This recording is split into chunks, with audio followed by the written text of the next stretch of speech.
मंदिर से निकले श्लोक और मस्जिद से आजान, सबसे पावन देश है मेरा, इसमें बसी मेरी जान। सनम मेरा हिंदुस्तान, सनम मेरा हिंदुस्तान।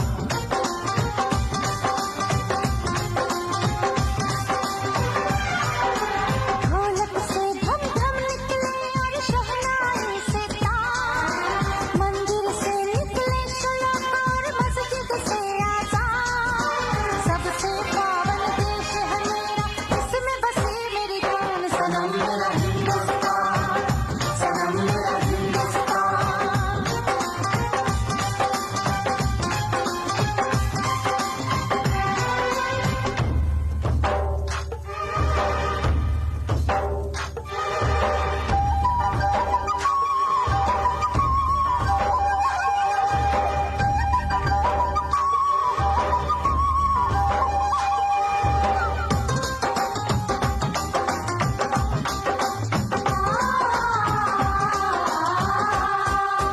इस दुनिया की चार दिशाएं, मेरी दिशा है इंडिया।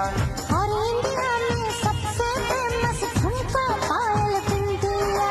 हरे भरे खेतों से निकले जब गाँव की गोरियां, मंदिर से निकले श्लोक और मस्जिद से आजान, सबसे पावन देश है मेरा, इसमें बसी मेरी जान। सनम मेरा हिंदुस्तान, सनम मेरा हिंदुस्तान।